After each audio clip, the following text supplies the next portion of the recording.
Okay, now we're going to talk about chapter 18, which is parenteral medications.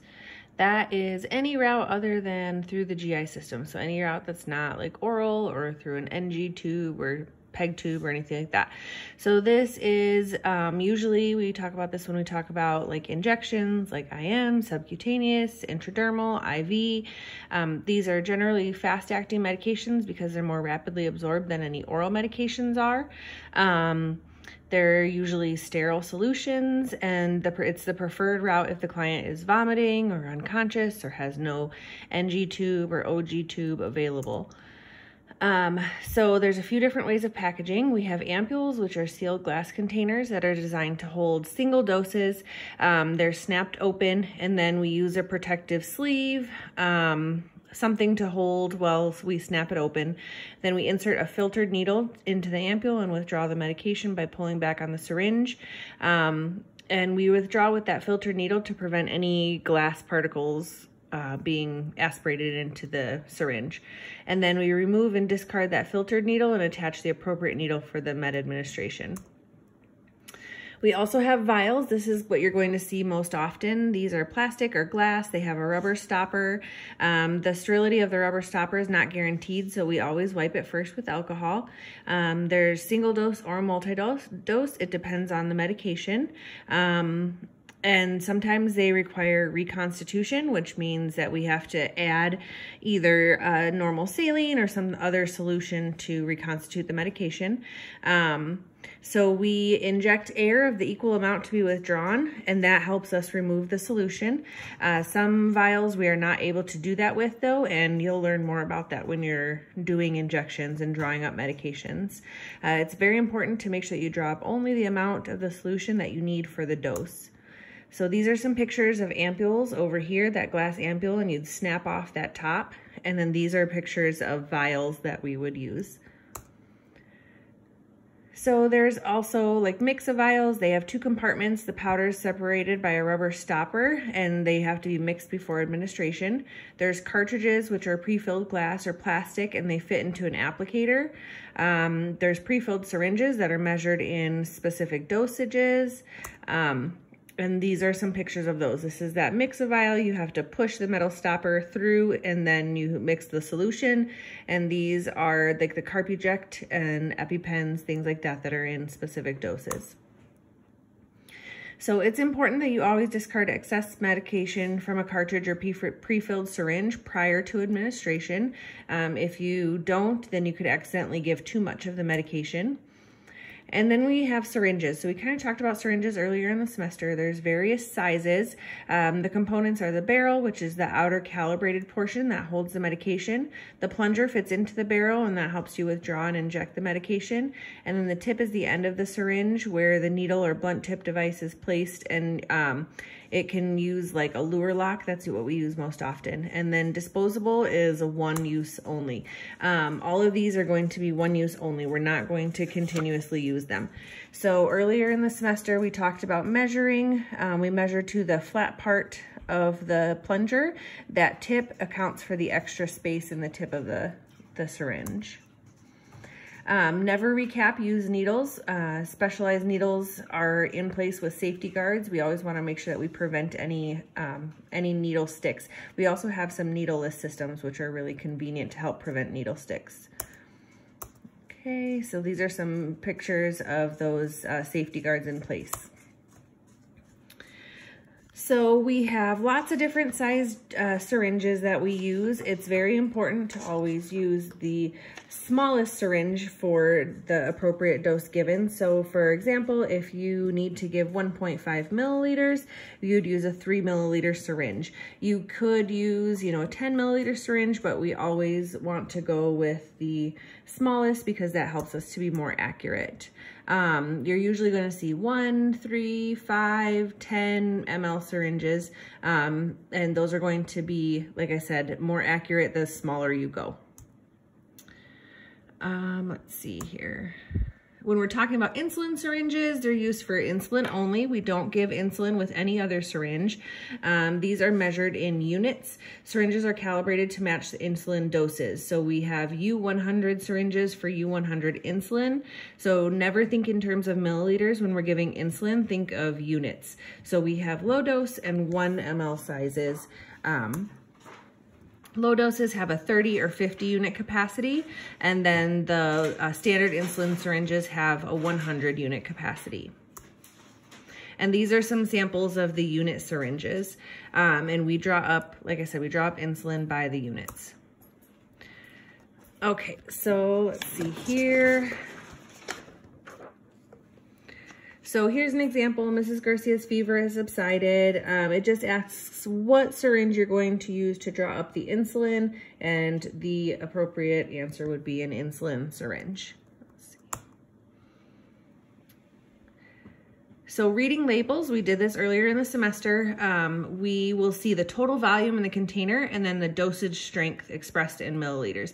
It's important to read these labels carefully. That's why we went over them earlier. So if we're looking here, we have a final concentration of 10 milligrams per milliliter, but you're going to see that this is a 30 milliliter dose, multi-dose vial. So this is the concentration that you would use in any of your math problems. The 10 milligrams per milliliter. It's also important to pay attention because some medications have a different strength. So for example here, epinephrine, this is the 1 to 1,000. There's also a 1 to 10,000 dose strength of this medication. So it's important that when you're matching your order with your medication label, that you have the correct strength as well. And then this is something that we would use, like this heparin is measured in units just like insulin. So we use like 1,000 units per milliliter. That would be your dose. And then it's a 10 milliliter multi-use vial. Let's see, we also have some medications that are measured in milliequivalents, like you guys have seen already. So potassium and sodium bicarbonate are measured in milliequivalents. So you'll see here, this is 50 milliequivalents per 50 milliliters or 1 milliequivalent per milliliter. It's the same thing. So we're going to use the same rules and methods as for oral calculations, convert if necessary, and then you're going to do your math. So we're going to use a 3 ml syringe. We're going to calculate to the hundredths and round to the nearest tenth. And if we have a 1 ml syringe, we're going to calculate to the thousandths and round to the nearest hundredth. Never round to the whole number when we're talking about parenteral doses. We need to be very exact with these. So large syringes are calibrated in 0.2 milliliter increments, and we measure and label the doses in milliliters in strength, and insulin is measured and given in units, like I said. So when you're looking at your exams and things like that in your homework, it's going to, we're not going to talk about the syringe that we're giving in it or anything like that. We're just going to talk about like how many milliliters you're going to give. So the general rule of thumb there is to always round to the nearest tenth. So when we're talking about injectable medications, it's important to consider the condition of the patient, the site selected, absorption and consistency of the medication, and when the amount exceeds the amount that can be administered in a single site, we want to divide into 2 injections. So this is kind of like when I talked about making sure that your answer is realistic. If we're talking about an intramuscular injection and you're supposed to administer, 12.5 milliliters, that's quite excessive for that type of injection. So maybe you round it incorrectly, or maybe you move the decimal in the wrong direction. So when we're talking about intramuscular, there's 3 different sites that we usually use: the deltoid, the vastus lateralis, or the ventrogluteal. That's going to depend on the age and condition of your patient. The average adult, we use a deltoid muscle if it's 1 milliliter, but for kids 6 to 12 years old, we might want to use, a different muscle, a bigger muscle, especially for our little babies.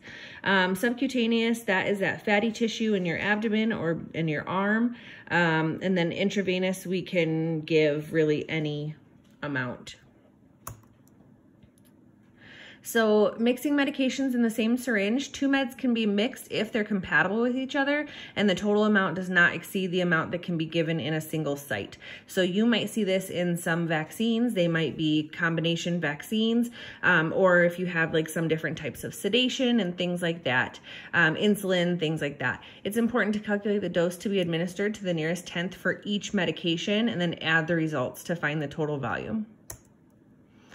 So here is an example, and we're just going to do this like our other problems that we've been working on. Okay, so your order is for 75 milligrams, and you have available, let's see, 40 milligrams per milliliter, okay? So we are going to work that out all 3 of the ways that we know how. So we're going to start with ratio and proportion. Okay, so we are going to do, we want to find X milliliters. How many milliliters are you going to give? So 75 milligrams is to X milliliters. What 40 milligrams is to 1 milliliter. And then we're going to multiply. So we get 40X equals 75 times 1, and we know that 75 times 1 is 75. So we're going to divide each side by 40 to solve for X. And then we're going to plug that into the calculator. So 75 divided by 40, and we get 1.875. So we need to round that to the nearest tenth, and that comes out to 1.9 milliliters. Okay, so now let's do the formula method. So our desired is our order, 75 milligrams. And then we want to go over half, which is what's available, 40 milligrams. And our quantity is 1 milliliter. And then we plug that into the calculator. So 75 divided by 40 times 1. And we get the same, 1.875, which rounds to 1.9 milliliters. Okay, and then let's do dimensional analysis. So we want to find out X milliliters. So milliliters goes on top, and we put what we have available first. So 1 milliliter with 40 milligrams. If milligrams is down here, we have to move that to the top. And then we put what's in our order, 75 milligrams, no other information. So then we plug that into the calculator, 1 divided by 40 times 75 divided by 1, and we get the same, 1.875, which is rounded to 1.9 milliliters. Okay, so there's our 3 methods, the ratio and proportion, the formula method, and dimensional analysis. So how many milliliters will you give? So this shows you again the ratio and proportion, the formula method, and dimensional analysis. We get 1.9 milliliters. Okay, so read med labels and syringe calibrations very carefully. There's no conversion of units and milliequivalents. We don't convert those at all. That just stays the way it is. Don't exceed the dosage administration guidelines. And we want to, just by rule of thumb, round to the nearest tenth. So when we're looking here at the medication label, let's review that, okay? So our total volume in the ampule is 20 milliliters, okay? 20 milliliters is our total volume. The dosage strength here is 25 milligrams per milliliter, okay? And then the order reads 250 milligrams over 30 minutes now, and then how many milliliters are needed and what syringe would you use? So again, we have our order is for 250 milligrams and our available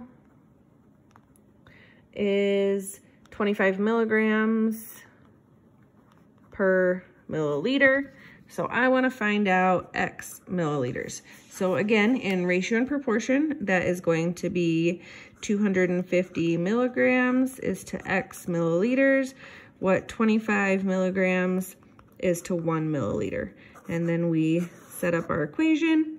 So 25X equals 250 times 1, which we know is 250. So we're going to divide each side by 25 to solve for X. And let's plug that into the calculator. So 250 divided by 25, and we get 10 milliliters, okay?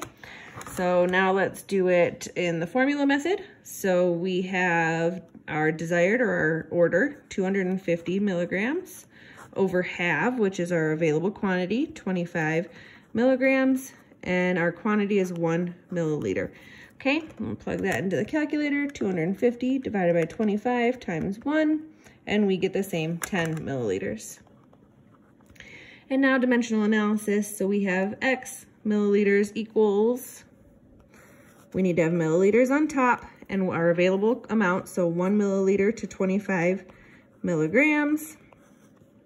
Move milligrams to the top, and we're gonna put our order, 250 milligrams, and that's all that we have for that. So plug it into the calculator. 1 divided by 25, times 250 divided by 1, and we get the same 10 milliliters. So there's our three formulas, the ratio and proportion, the formula method, and dimensional analysis. Okay, so let's see here. Okay.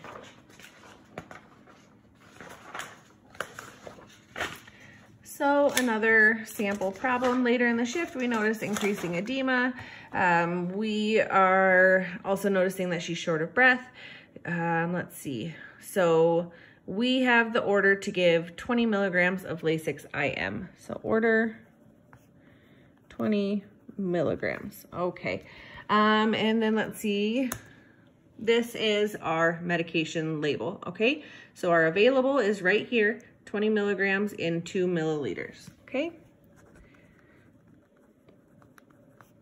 20 milligrams per 2 milliliters. So how many milliliters will we administer? We can do that a few different ways. So we want to know X milliliters, ratio and proportion, 20 milligrams to X milliliters equals 20 milligrams to 2 milliliters. And then we solve, so 20x equals 20 times 2, 20x equals 40. Divide each side by 20 to solve for x, and x equals 2 milliliters. Okay, and I know that you can probably solve that without doing any math, but this is just for the sake of practice. So our formula method, we have our desired, which is our order, 20 milligrams, over our have, which is our available quantity, 20 milligrams, times our quantity of 2 milliliters. Plug that into the calculator, 20 divided by 20 times 2 is 2 milliliters. And then dimensional analysis. X milliliters equals milliliters on top, 2 milliliters per 20 milligrams in our available quantity. Milligrams is here, it has to go to the top here. And we have 20 milligrams in our order. And then we plug that in. 2 divided by 20 times 20 divided by 1. And we get the same 2 milliliters. Okay, and now it asks what syringe we'll use. Since we're going to give 2 milliliters, we need to use a 3 milliliter syringe. And then we're going to inject the medication into the vastus lateralis or ventral gluteal, since it is larger than 1 milliliter. Okay, so there we go. And that is it for chapter 18.